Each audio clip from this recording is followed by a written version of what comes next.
লখিমপুৰৰ প্ৰায় ৩,৮৫০টা পৰিয়ালে নতুনকৈ লাভ কৰিলে ৰেচন কাৰ্ড। ৰেচন কাৰ্ড ল'বলৈ লালুক গণভৱনৰ প্ৰেক্ষাগৃহত ভিৰ কৰিলে ৰঙানদী সমষ্টিৰ হাজাৰ হাজাৰ মহিলাই। ৰেচন কাৰ্ড পাই সুখী এতিয়া এইসকল মহিলা। হিমন্ত বিশ্ব শৰ্মা ছাৰক আমি বহুত ভাল ধন্যবাদ জনাইছোঁ। আজি ৰেচন কাৰ্ড দিছে আপোনালোকে? বহুত ভাল। কিমান দিনৰ মূৰত পাইছে ৰেচন কাৰ্ড? আমি বহুত দিনৰ মূৰত আজিয়ে পাইছোঁ। আৰু কি আঁচনি পাইছে আপোনালোকে? আমি চব পাইছোঁ সুবিধা, মানে এয়া ৰেচন কাৰ্ডো পাইছোঁ। অসম চৰকাৰৰ তৃতীয় পৰ্যায়ৰ ৰেচন কাৰ্ড বিতৰণৰ দৃশ্য এয়া।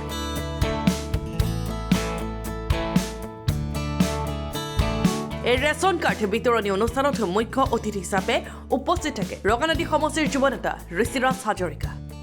আমাৰ ৰঙানদী নৱগঠিত লখিমপুৰ জিলাৰ যিটো আমাৰ নতুন বিধানসভা সমষ্টি, ৰঙানদী বিধানসভা সমষ্টিৰ কাৰণে ঐতিহাসিক দিন যে আজি আমাৰ অন্ন সুৰক্ষা আইনৰ অধীনত আমাৰ প্ৰায় 6,850টা নতুন ৰেচন কাৰ্ড আমাৰ হিতাধিকাৰীসকলৰ অন্তৰ্ভুক্ত হৈছে।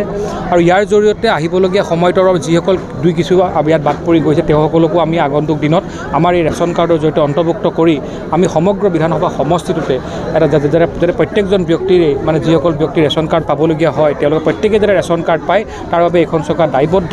আৰু আপোনালোকে জানে যে আমাৰ চৰকাৰখনে প্ৰতিটো মুহূৰ্ততে চৰকাৰৰ যিসমূহ আমাৰ যি অভিলাষী আঁচনি আছে এই অভিলাষী আঁচনিসমূহ আমাৰ প্ৰত্যেকজন ৰাইজৰ ওচৰলৈকে পাবৰ কাৰণে তেওঁলোকে ব্যৱস্থা কৰিছে। এই অনুষ্ঠানৰ আৰম্ভণিতে 2 মিনিট সময় মৌন প্ৰাৰ্থনা কৰে প্ৰয়াত প্ৰাক্তন প্ৰধানমন্ত্ৰী ডক্টৰ মনমোহন সিঙৰ বিদেশী আত্মাৰ সদ্গতিৰ কামনা।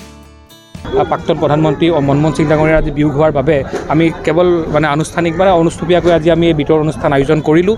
এই ৰেচন কাৰ্ড বিতৰণী অনুষ্ঠানত উপস্থিত থাকে বহু গণ্যমান্য ব্যক্তি।